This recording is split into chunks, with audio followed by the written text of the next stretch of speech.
How's it going, guys? Today we're going to be doing an unboxing and setup slash sort of review of the BenQ EW3270U, which is a 32-inch 4K high dynamic range VA panel. And the features that I'm aware of are the brightness levels are 300 nits, and it's got a 3000:1 contrast ratio. It does support AMD FreeSync, and we're going to go ahead and open up the box here and see what they include with it. To my understanding, it's got a couple DisplayPort 1.4 ports, an HDMI 2.0. I'm not sure if it's 2.0B or if it might be a 2.0A. I think you pretty much have to use the DisplayPort connections to get the full full glory out of the display, but I could be wrong. And it does have a USB-C port. I'm not sure if that allows you to use that as a display technology, like if you're running it from a MacBook, or in the case of like the 2080 Ti that I have has a USB-C output, so it's possible you can run it from that. I'm going to try that if it comes with that cable. I know I have a USB-C cable around here. I just don't know how long it is. It may not be long enough to reach from the PC to my monitor, but I can try to make that work. Cat's coming in to give us a hand, as always. But that said, I'm going to get the box opened up here, and we'll see what comes included in the package. So I'll be right back. Alright, so it's kind of funny what they've got included in the box. It doesn't really even make sense what they did. So we've got the stand, like the foot plate for it, or the back arm for it, or whatever. And then this is probably the foot plate. I'm not sure which is which, but I'll open those up and find out in a minute. But this is the stand mounting materials, the power cable.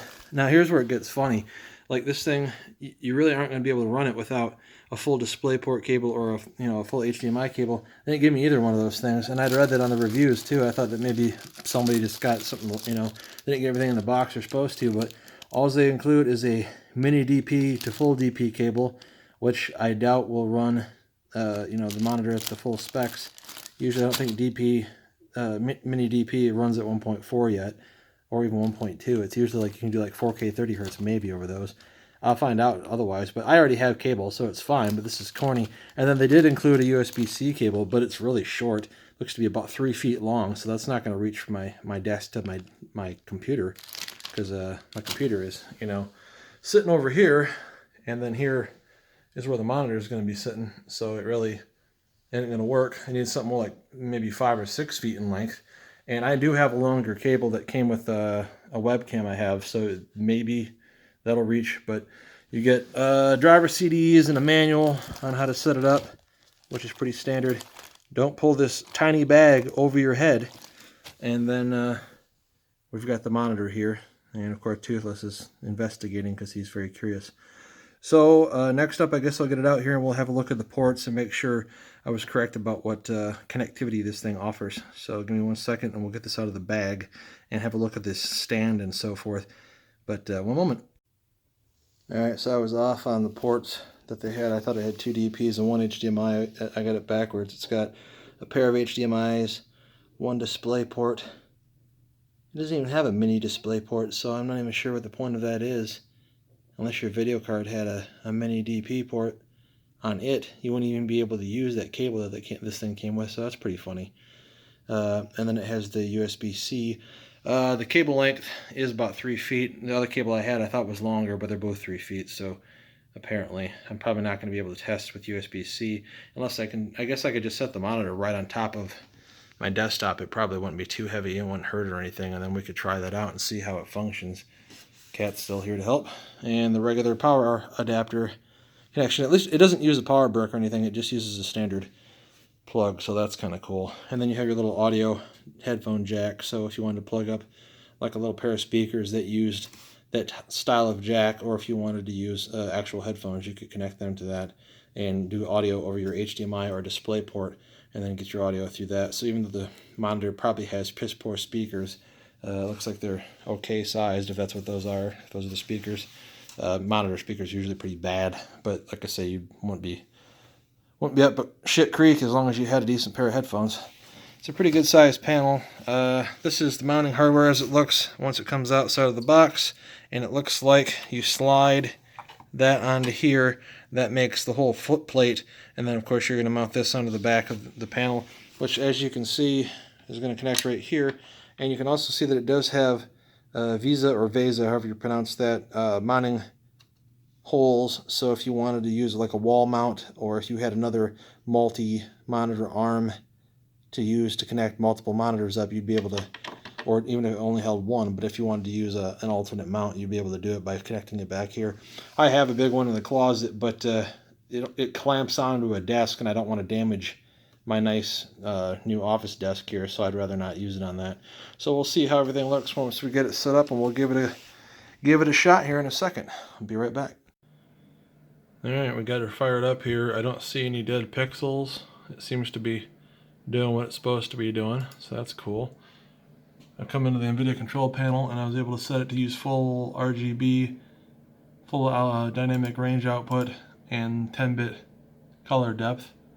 I do think I'll be able to reach it with my USB-C cable, so I may try that here in a minute and just see if there's any noticeable difference. I don't know, like if they've got HDCP support over USB-C, because like up till recently that really wasn't like a display connection that people were using in Windows anyway. So I don't really know how that works, but we'll find out. So the menu buttons are down on the bottom, which is sort of, I don't know, I guess I'm used to it, but I find that sort of irritating. So you can bring this up. You can select your change like the blue light filter. I don't know what the second button does here. Let's see what this is. Oh, picture mode. Okay, so there's low blue light, game mode, photo mode, sRGB. I don't know what REC 709 is. Eco, MacBook, user defined, standard HDR, cinema HDR, and if you select OK, I probably hit the wrong button. Hold on. Sorry, I hate this menu selection. So hit OK, and it'll tell you it's emulating HDR until you actually, enable some legit HDR content, in which case it should just say HDR. Let's see what else we got here. I checked all this stuff out a minute ago. So they've got like their eye care menu for your low blue light options. You've got picture options like sharpness, and everything else seems to be grayed out for some reason, so I'm not really sure what's up with that. Damn it, I keep hitting the wrong button. Sorry. Let's try this again. And I don't know why those things are grayed out, and the sharpness is already on max, apparently. AMA, I don't know what that stands for. And then this is resetting all the colors.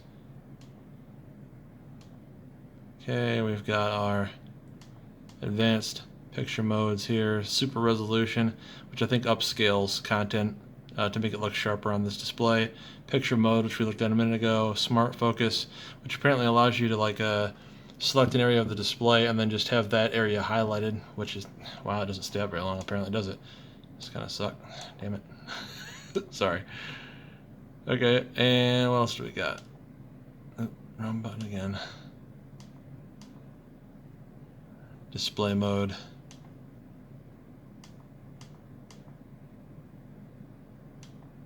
Full. Like that lets you select the aspect ratio. Okay.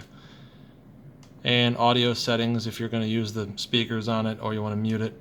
And system lets you change how long the OSD stays up, probably. Auto power settings, select an input, a little pop-up notice about the resolution, whether you want it to shut off automatically, all that kind of good stuff. So they have quite a few options on there. Oh, hit the wrong button.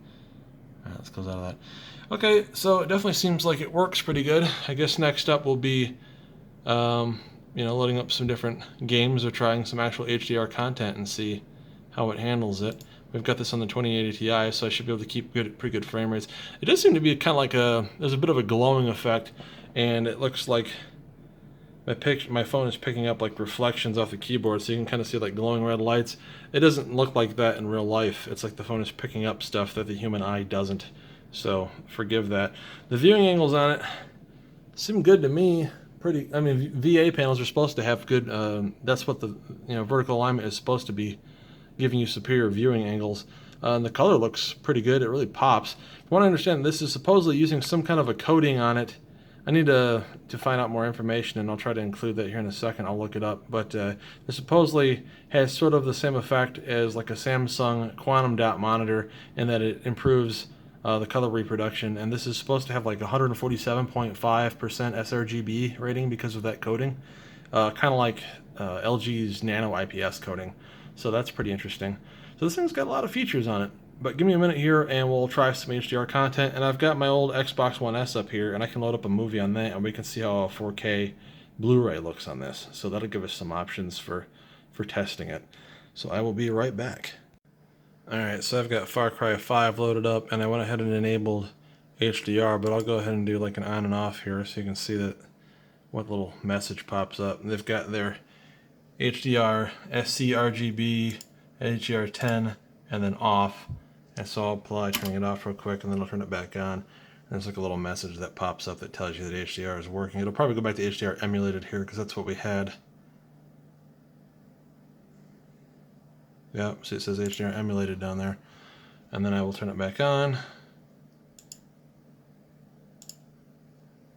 And re-enable.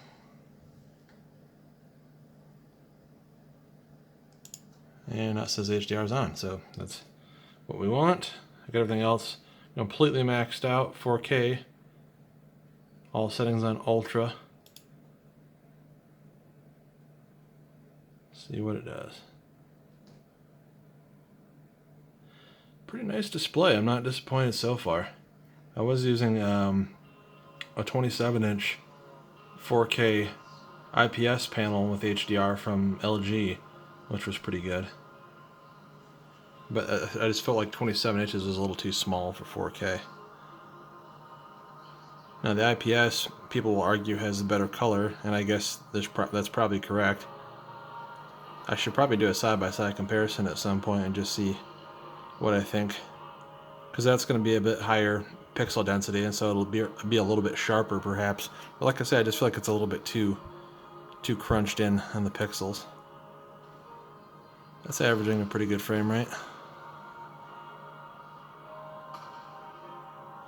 This again is on my first gen Threadripper 1920X with the EVGA 2080 Ti XC with the NZXT X62 Kraken water cooler on it.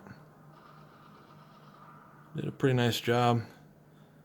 Minimum 63, average of 73, max of 86 frames per second. Doing a fine job. Not that we're here to really benchmark the video card, but just making sure that the content works. Seems to be doing a nice job. I don't know how well this will translate to the video I'm recording with my phone, but I guess next up what I might do is hook up that USB-C cable and see if there's anything different in the settings or if it's all the same, and if that's a good option for watching video on here. I'll be right back. Alright, so this is with USB-C hooked up, and it's doing everything the same way that DisplayPort 1.4 was able to do. All the settings are the same. In NVIDIA control panel, it's still 10-bit, full RGB, it's 4K 60 Hz. HDR is still enabled, and this is YouTube HDR 4K content. And you can see it's definitely working. It's doing a nice job. It's a very sharp image. The colors are really popping. I will say, this is the speakers from the monitor right now. And I mean, they're serviceable, but they're not very good. They're about what you'd expect from a monitor. I don't want to run this too long because this is somebody else's video, and I don't want to have a copyright strike or something for using someone else's content. But suffice to say, that works and does a nice job. And like I say, I can't tell any difference over the USB-C than I did over the DisplayPort 1.4. So that's pretty cool. That's working really well. But I guess what I'll do next is hook up the Xbox One S that I have up here to it. I'd like to bring up my Xbox One X and throw on like Red Dead Redemption 2 or Final Fantasy 15, because they're both capable of taking advantage of the enhanced capabilities of that console, and to see how the game would look on this display. But I think I'll just put in a movie real quick on there on that 1S and see how that looks real quick. So be right back. So this is interesting. Even though this isn't supposed to have FreeSync 2, and I don't really know how well it would work one way or the other, the Xbox did detect this because the monitor is a FreeSync monitor, that it allows variable refresh, and it says eliminate screen tearing and stuttering on monitors that support Radeon FreeSync 2 technology, and it detected it that way. So maybe it works with FreeSync 1. I'm pretty sure this is not a FreeSync 2 monitor. Although, I mean, it has DP 1.4, it has it has USB-C, advanced connections. I kind of wonder why it wouldn't be FreeSync 2, but whatever. I heard it has a really bad FreeSync range too of like 40 to 60, but as I showed in a previous video, you can modify things like that using CRU, the Custom Resolution utility, so it's not like like you can't do anything about that. What did I just do? Oops. Haha. But give me 1 second, I'll start up that video. I just thought that was interesting. Alright, so this is Jason Bourne, the last one that they put out. This is a 4K Blu-ray disc. And it seems to be doing a nice job of playing it, although this is... I've always been annoyed by this whole black bar thing that they do because of the way that they format movies. But as you can see, a very sharp picture, good color. Again, it's like, I don't know how this is looking as I record it. There does seem to be maybe a little bleed on these corners, even though VA panel shouldn't have too much backlight bleed because that's more of an IPS thing than a VA thing. But again, like when I'm looking at it outside, you know, with the naked eye, it looks fine. It just seems like for some reason, it seems like the phone picks up a lot more than your eye does. Maybe my eyes are bad. That's possible.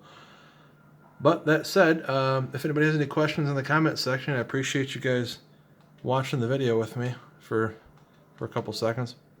But I appreciate people watching this content, and if you like it, maybe give the channel a thumbs up or even subscribe, and I'll try to keep putting out some different kinds of content as time progresses here. But again, thanks for watching, and have a great one. Bye.